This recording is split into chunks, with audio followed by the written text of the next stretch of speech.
하나님의 말씀 이사야 9장입니다. 9장 1절, 2절, 2절입니다. 제가 앞부분, 우리 성도님들이 뒷부분 읽겠습니다. 전에 고통받던 자들에게는 흑암이 없으리로다. 옛적에는 여호와께서 스불론 땅과 납달리 땅이 멸시를 당하게 하셨더니 후에는 해변길과 요단 저쪽 이방의 갈릴리를 영화롭게 하셨느니라. 흑암에 행하던 백성이 큰 빛을 보고 사망의 그늘진 땅에 거주하던 자에게 빛이 비치도다.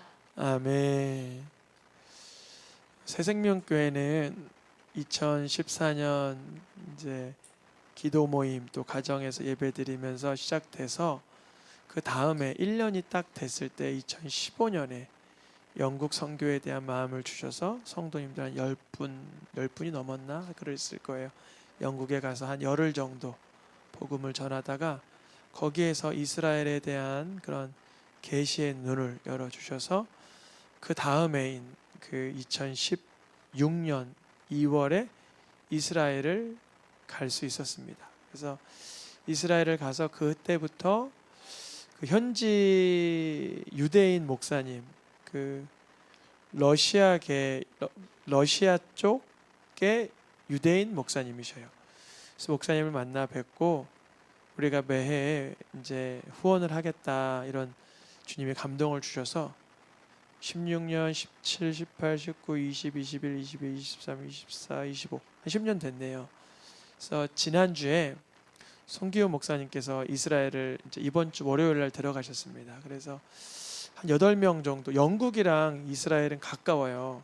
우리나라에서 이스라엘 가는 느낌이 아니라 뭐 우리나라에서 뭐 베트남 정도 가는 느낌, 그 정도로 가니까 멀지 않다라는 그런 느낌. 그리고 또 이스라엘과 영국은 좀 특별하잖아요, 관계가. 그래서 이스라엘에서 영국 가는 비행기가 있고 해서 10분가 정도가 들어가셨어요. 그래서 제가 통화를 드리기를 올해도 한국에서 가면 좋은데 아직 한국에서의 그 비행기나 이런 것들이 또 안전 부분들도 있어서 못 가지만 1년 동안 모아진 대략 보니까 한 450만 원 정도가 모아졌더라고요. 1년 동안. 그래서 450만 원 정도를 달러로 환산하면 아쉽게도 3,000불이 좀 안 되는 것 같아요. 요즘에는 달러가 너무 올라가서 계속 저희가 거의 매 3,000불, 2,800불, 3,000불 이렇게 헌금을 보냈는데 이번에는 그 될지 안 될지 이제 계산해봐야 되는데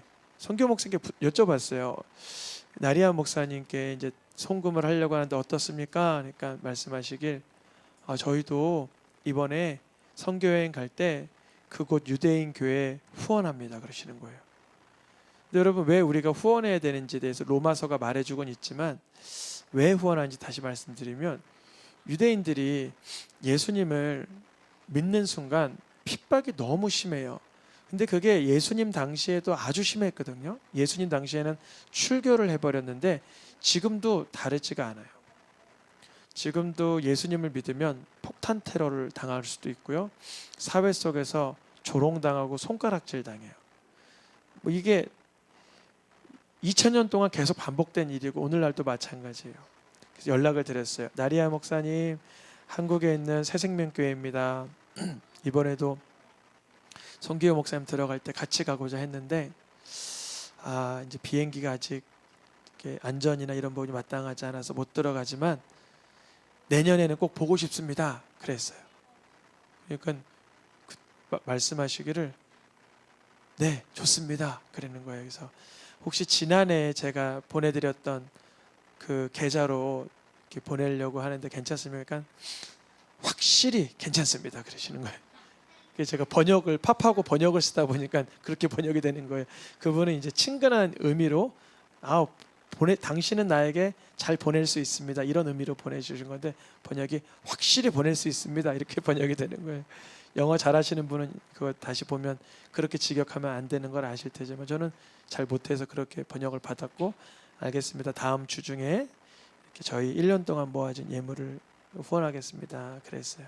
얼마나 기쁘시겠어요. 그래서 사진도 이제 그 실시간 그 저기 페이스북 그 영상을 봤는데 그 나리아 목사님 혹시 실제로 보신 분 계시죠? 몇 분?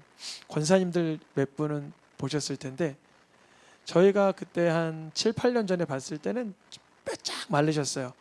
왜냐면 신장이 문제가 있었거든요. 신장 투석을 맨날 하시고 여기에 뭐 꽂고 계셨어요. 근데 감사하게도 주님이 신장을 이식받게 했는데 그게 또 문제가 생겨서 또 어려워졌는데 주님이 재작년인가 그때 완쾌를 시켜주셨나 봐요. 3년 전인가 4년 이렇게 좀 퉁퉁해 주셨더라고요. 그래서 이제 가이드 사역도 하고 목회 사역도 하고 이렇게 하시는데 우리가 다음 주에 이제 우리 성도님들이 이스라엘 목적 헌금으로 올려주신 예물이 다 모아져서 원래는 들고 가면 제일 좋아요. 이스라엘의 비행기 티켓을 끊어서 내년에는 들고 갈 수 있을 줄 믿습니다. 아멘. 저희가 2016년에 갔다가 내년이 2026년이니까 딱 10년 차예요. 그래서 왠지 느낌에 내년에 갈 것 같은 느낌이 막 들어요. 그래서 내년에 가면 우리 간사님도 또 가야죠. 우리 친견 형제님도 가시고 또 뭐 가시고자 하신 분들 다들 가면 좋겠어요. 근데 이제 기도 제목 중에 하나는 우리 이스라엘을 섬기고 있는데 그 나리아 목사님 말고 이제 최연아 목사님, 최연아 선교사님은 지난주에 이사를 하셨어요. 이사를 하셨는데 1년에 한 번씩 이사하는 꼴로 이사하신 거죠. 한국에 코로나 때 2020년 나와서 1, 2, 3, 4, 5, 5년인데 4번을 이사했나 그랬나 봐요. 3번인가 4번이니까 거의 1년 6개월마다 이사를 하시는 건데 그게 너무 마음에 힘에 지나다 그러시더라고요. 그리고 너무 계속 좁혀가니까 박스가 한 10몇 박스가 거실에 쌓여 있대요. 그래서 저한테 우리 교회가 옆에가 예배당이 넓었었잖아요. 원래 60평 썼잖아요. 그러니까 넓은 줄 아시고 박스 한 10몇 박스인데 둘 데 있냐 그래서 우리가 지금 좁혀서 밑으로 내려갔다고 그래서 한번 제가 연구해보고 계속 기도해보겠습니다. 그런데 그런 좀 어려운 상황 또 몸도 연약하셔서 지금 그 검진 받고 계시는데 그 갑상선 쪽에 조금 미진한 게 좀 보인다. 계속 추적 관리해야 된다.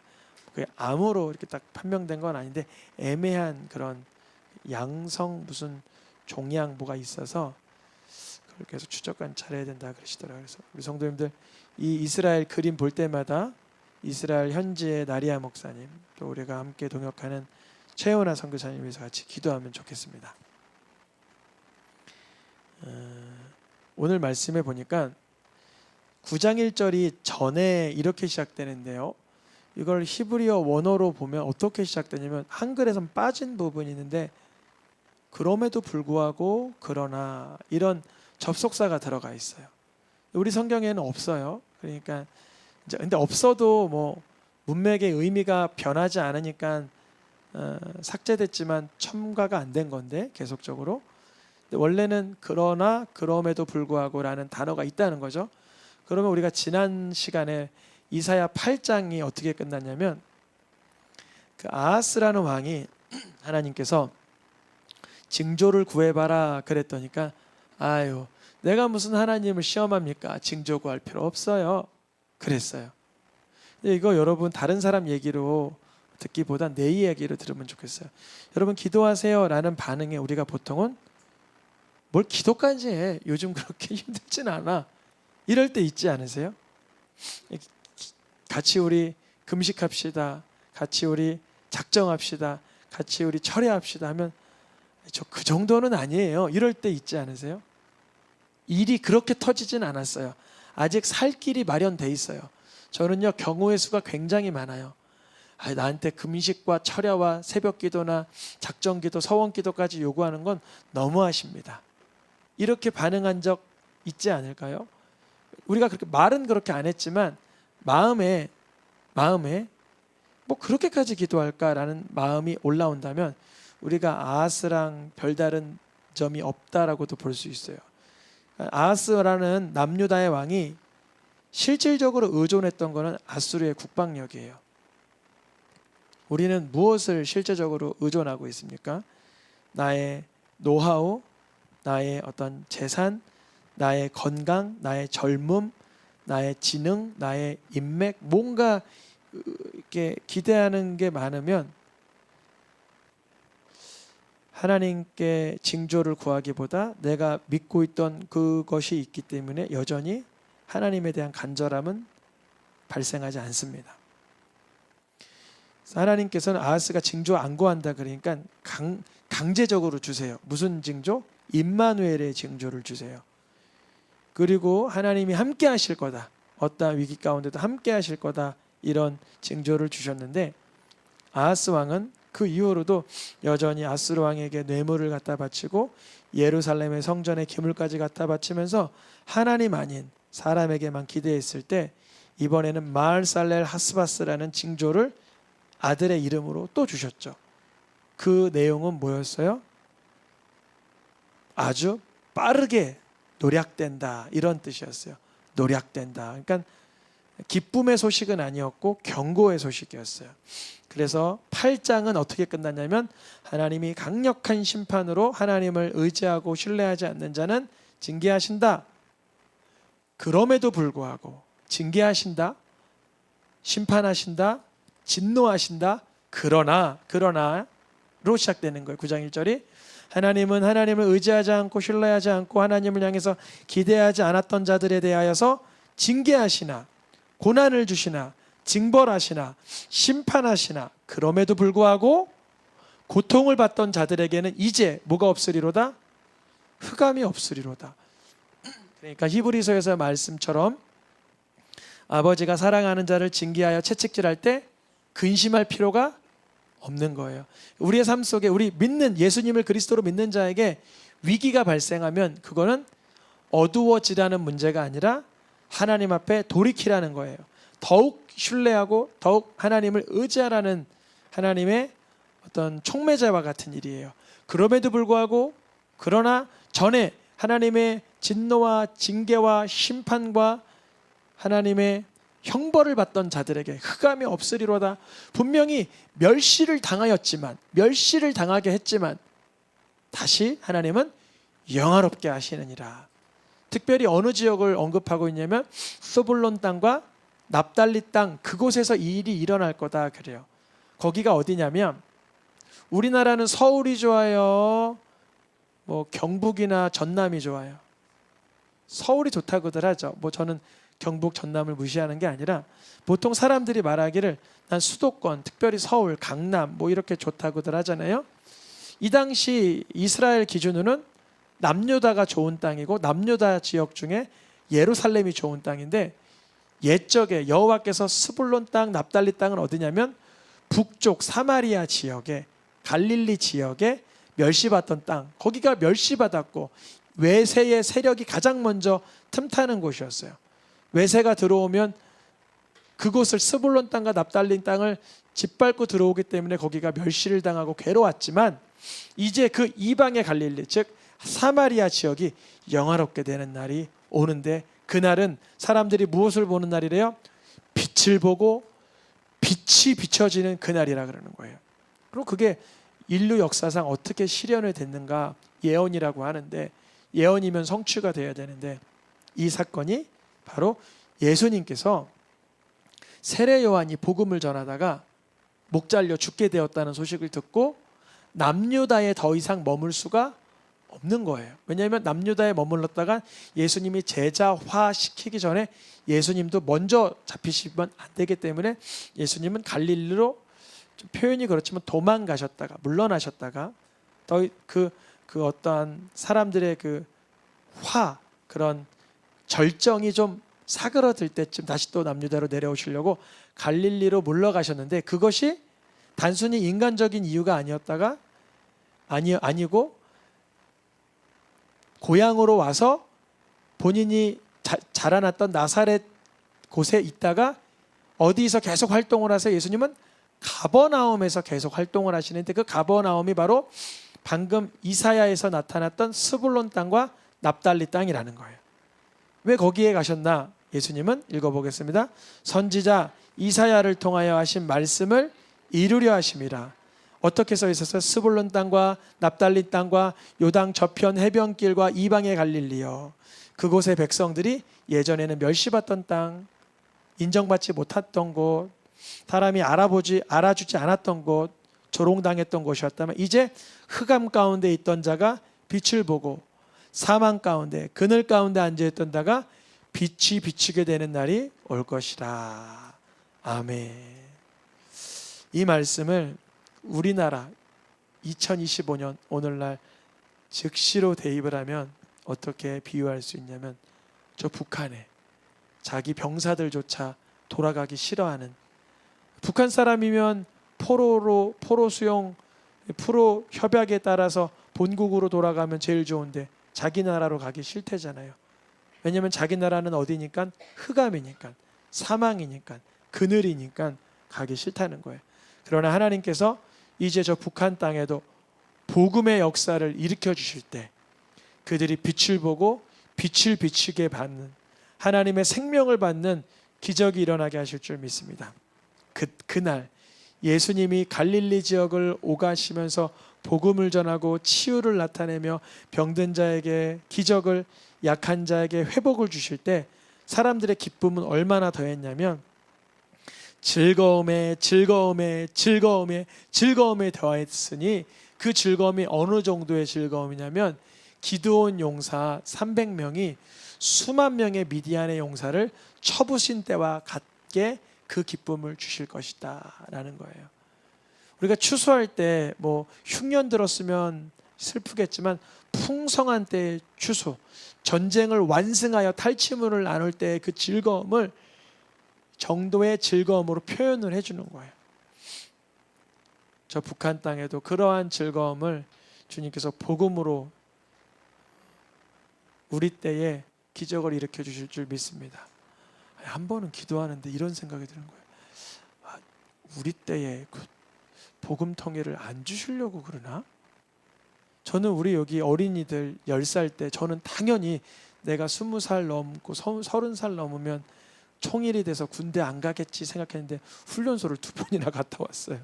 훈련소도 갔다 오고 군생활도 다 했는데 공장에서 근무를 했지만 아직까지, 그리고도 20년 지났는데도 통일의 기미가 안 보여요. 그래서 저는 우리 때 통일이 안 일어날라 그러나? 이런 생각도 들더라고요. 하나님의 계획은 이 때가 아닌가? 아직 몇백 년 남았나? 이런 생각도 들더라고요. 그러다가도 아니야, 그건 또 내 생각이고 하나님의 계획이 혹 어떤지 몰라도 나는 기도해야 돼. 아멘입니까? 아직도 저기서 자기 나라 가기 싫어하는 병사들이 있을 정도로 사람 살기 못 살 나라다가 저기잖아요. 아니 지뢰 매설된 걸 이렇게 그 땅을 이렇게 공사하는 지역이면 사람이 먼저 들어가야 돼요? 기계가 먼저 들어가야 돼요? 포크레인이나 탱크가 들어가야 되는데 그런 게 없으니까 사람의 삽질로 판대잖아요. 그걸 우리나라 그걸로 찍었대잖아요. 이 사람들은 사람을 귀중히 여기지 않고 지뢰가 매설되어 있는 그 땅을 개간하려면 사람을 먼저 보내는 거예요. 사람이 더 싸니까. 좀 말이 좀 표현이 그렇지만 그쪽 내 입장의 사상이 그런 거예요. 사람이 싸니까, 기계는 비싸니까 못 보내고 사람을 보내는 거예요. 얼마나 끔찍한 나라입니까? 그런데 이런 일이 이 9장 3절 4절 이런 일이 이스라엘 역사상 언제 일어나나, 그 납달리 땅 스불론 땅에 빛이 비춰지고 놀라운 기쁨이 회복되는 그날, 이야, 그런 굉장한 분이 오시겠다 이런 생각을 하잖아요. 근데 이 이사야 7, 8, 9장은 계속 아기 예언이잖아요. 아기 예언. 아기 예언이란 뭐냐면 임마누엘 예언, 마엘살라 하스바스 예언, 또 이사야의 첫째 아들 스알야숲 예언, 이 세 명의 이름이 계속 반복되는 것처럼 9장에서도 아기 예언이 계속 지속돼요. 그날 이들이 아하스 왕 때 끔찍하게 고난받고 역경 속에서도 하나님을 의지하지 않으니 어떻게 하면 좋을까? 하나님은 계속적으로 고난을 주시는데 그들이 회복되고 그들이 빛이 비춰지고 기쁨이 회복되는 그날이 언젠가, 그날은 어떻게 오는 것인가 궁금했는데 9장 6절에 그날은 아기가 태어나는 날이라 그래요. 아기가 태어나는 날이라. 근데 그 아기가 어떤 아기냐면 어깨에는 정사를 메었고가 뭐예요? 나라의 통치권을 가진 자였고, 그 이름은 신비한 분, 카운셀러, 우리의 마음을 다 헤아려 주신 전능한 하나님이 아기로 오신다. 이거 맞죠? 이거 맞는데 이사야를 유대인들은 그렇게 해석을 안 해요. 여기를 예수님이라고 절대 해석을 안 해요. 우리는 이걸 보면 예수 그리스도를 말하는 걸 알겠는데 그렇게 해석을, 그게 눈이 가려워진 거죠. 그 이름은 신비로운 분, 우리의 마음을 읽어주시는 분, 전능하신 하나님. 예수님은 성자 하나님 아니셔? 근데 여기서 말하는 영존하시는 아버지는 그 아버지라는 의미가 보호자, 영원한 보호자로 계신다, 이런 의미가 강합니다. 영존하시는 보호자라 평강의 왕이라. 그분이 오시면 이 이스라엘에 그러한 놀라운 기쁨을 허락할 것이다. 우리 가정마다 기쁨이 누려지길 원하죠. 가정마다 놀라운 자유가 임하길 원하죠. 회복과 축제가 임하길 원하죠. 예수님이 그 가정에 주가 되시고 임재하시고 마음에 영접되면 될 일입니다. 그것은 물질이 해줄 수 없고요. 물론 건강이 회복되면 더 좋으려면 건강이 회복된다고 단순히 일어날 일이 아니고요.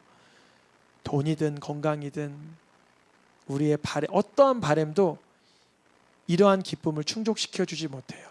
오직 성경이 말한 대로 하나들 그 어깨에 하나님 나라의 통치권을 가진 그분이 오셔야 됩니다. 우리 가정에 예수 그리스도께서 독점적 구주가 되시길 축복합니다. 그 어떤 것도 우리의 가정을 회복시킬 수가 없는데 예수님만이 하실 수 있습니다. 그 일을 하나님께서 어떻게 하시나? 하나님의 특심이, 하나님의 그 최선이, 하나님의 능력이 이루어 주시는데 어떠한 형태로? 다윗의 왕자를 복귀시키는 거예요. 근데 왜 다윗의 왕자가 드러나나? 다윗은 이미 죽었잖아요. 한참 전에 죽었어요. 이사야보다 한참 전 사람이죠, 다윗은. 다윗의 왕자라고 하는 이유는 뭐냐면 다윗 때에 통일 이스라엘이 가장 강력했고 번성했고 그들을 넘볼 나라가 없었어요. 다 그 공물을 바치고 다 그 다윗의 나라에 굴복했죠. 즉 우리 삶에, 저 북한 땅에, 우리 개인적인 심령에 예수님이 오시면 모든 것을 다스릴 수 있는 능력의 권한을 갖고 통치하시는 거죠. 예수님 아니고서야 이 정치적인, 국제적인, 외교적인 문제를 풀 수가 없고 우리 가정에 있는 숙제를 예수님 아니고서야 풀 수가 없는 것이죠. 이 말씀을 주실 때 이스라엘 백성들은 아멘, 주 예수여 어서 오시옵소서, 하나님의 구원자가 우리 이스라엘을 다스려 주시옵소서 반응하지 않고 말씀을 보내니 뭐라고 말해요? 그들이 교만하고 완악한 마음으로 말하기를. 하나님은 분명히 말씀을 보내셨다. 다른 말로 예수 그리스도를 보내시는데 뭐라고 말하냐면, 하나님 벽돌을 무너뜨리시면 우리는 돌을 다듬어서 쌓을 겁니다. 감히 하나님이 내 뽕나무를 쳐요? 백향목으로 대신하겠습니다. 이런 자세를 갖는다는 거예요. 여러분, 이제 그러니까 가장 지혜로운 사람은 뭐냐면 하나님의 작은 이런 반응에도 믿음으로 반응하는 거예요. 아멘입니까? 저는 겁쟁이라서 그러는 게 아니라 하나님이 작은 일로 나를 채찍질하시고 징계하실 때 빨리 깨닫기를 원하는 거예요. 그렇게 때리는 아버지도 속상하신 거예요. 저도 너 1분 안에 말 들어라. 내가 1분밖에 못 참아서가 아니라 1분 안에 돌이키길 원하는 거죠. 사실 1분 다 지났어요. 10번 셀 때까지만 봐준다. 봐줘. 근데 또 막 이래요. 몽둥이 가지고 온다. 때리고 싶어서가 아니라 안 때리고 싶어서. 근데 그때라도 눈물을 흘리며 죄송해요, 제가 못되게 굴어서 회개할게요. 그러면 어떻게 해요? 선물이 있죠. 아멘입니까? 근데 이처럼 벽돌을 아빠 감히 나를 나무랬어요. 나한테 째려봤어. 나한테 막 몽둥이를 때리려고 그랬어요. 난 더 세게 할 거예요. 이러면 어때요? 그때는 이를 악물고라도 정말 죽지 않을 만큼 때리죠. 왜 때릴까요? 어디 가서 그렇게 살까 봐. 그렇게 살면 복되지가 않는 걸 알기 때문에. 이들은 하나님께서 말씀을 보내주실 때 어떻게 말하고 있어요? 교만하고 완악한 마음으로 말해요. 우리가 3월달 이제 새로운 설교 시리즈가 이미 다 준비가 되어 있는데, 익숙한 죄에서 벗어나기라는 2달의 주제입니다. 사순절이 3월 5일부터 4월달 20일 부활절까지 길게 이어져서 익숙한 죄의 첫 번째 주제가 교만이에요. 여러분, 가장 우리가 익숙한 그 죄가 교만인데요. 근데 많은 이제 신앙의 어른들이 말하길 교만은 교만 자체의 문제도 있지만 모든 죄악의 뿌리가 교만이라는 거예요.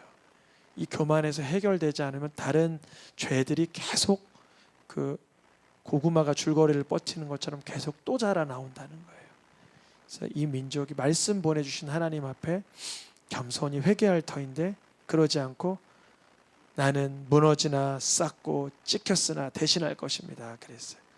그러면 하나님 어떻게 해야 될까요? 이제 이 정도 왔으면 포기하셔야 되는데 포기 안 하세요.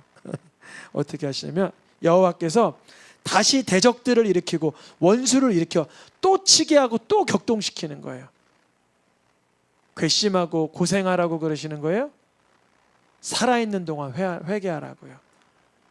여러분, 죽어서 가는 천국 말고 살아서 천국과 하나님의 나라의 소망과 기쁨을 만끽하시길 축복합니다.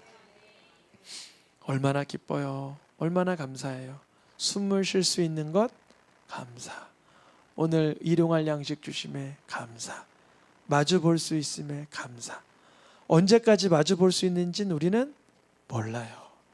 지금 마주 보는 게 몇 번 안 남았을 수도 있어요. 주님께 감사하며 회개하는 마음을 가져야 하는데 교만하고 완악하게 이런 말을 이렇게 하니까 주님은 또 치게 하시고 또 격동시켜 주시고 모든 사람이 입을 벌려 이스라엘을 삼키고 또 삼키고 또 삼키고, 그때가 이제 제가 이사야 시대부터 예수님 시대까지 제국 5나라가 반복하여서 삼키죠. 그리하여도 만약 여호와를 찾지 않는다면 주님은 하루 사이에도 다 끊어버릴 수 있다는 거예요. 머리부터 꼬리까지. 머리부터 꼬리까지. 내가 기대하고 의존하고 기대했던 걸 주님은 단숨에 끊어버릴 수 있어요. 그럼 또 여쭤봐요. 주님 왜 그러시는 거예요? 왜 이렇게 고약한 구두쇠 아저씨 같이 왜 그러시는 거예요? 우리가 우상에 푹 빠져 있을 때, 하나님 아닌 것에 다고다고하며 목말라하고 있을 때 하나님만 공급할 수 있는 영혼의 생명을 주시기 위해서 모든 걸 끊으시고 모든 것을 척박하게 하시는 과정이죠. 머리와 꼬리. 그들 중에는 거짓말을 가르치는 선지자도 있었어요. 뭘 가르치는 선지자요? 하나님의 말씀 전하는 사람이라면 거짓말을 가르칠 수 없죠. 근데요, 머리부터 꼬리까지 거짓말을 가르치는 선지자로 백성을 미혹하는 자들, 그래서 미혹하는 인도자들이나 미혹받는 인도받는 자들이나 다 멸망되게 되는 그날, 주님께서 이 시대가 그런 것 같아요. 우리가 진리라고 무엇을 믿고 살고 있습니까? 저도 이렇게 자녀가 있지만 학창 시절에 열심히 공부하면 좋죠. 그러나 공부가 하나님보다 앞설 수 없죠. 부유하면 좋죠. 근데 돈과 재물과 재화와 물질이 하나님보다 앞설 수 없죠. 건강하면 좋죠. 몸을 잘 다부지게 하면 좋죠. 그러나 그 건강과 몸을 만들어가는 과정도 하나님보다 앞설 수 없죠. 근데 교회 안에서도 교회에 많은 행사와 교회에 많은 어떠한 일들이 있을 수 있지만 그 어느 것도 예수님을 구주로 고백하며 주의 영광 드러내는 것보다 앞설 수가 없죠. 그것이 뒤집어진 교회라면 세상적 사상과 건강이라든지 물질이라든지 인간적 인맥의 관계가 더 우선시되는 교회라면 주님 앞에 심각하게 되돌아봐야 되는 것이죠. 안 그러면 주님은 머리부터 꼬리까지 다 하루 사이에 끊을 수 있는 그러하신 분이십니다.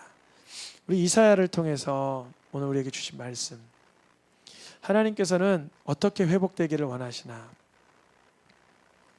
예수님을 통하여서 모든 영역이 하나님께서 다스리기에 합당한 모습으로 갖고 가기를 원하시는 거예요.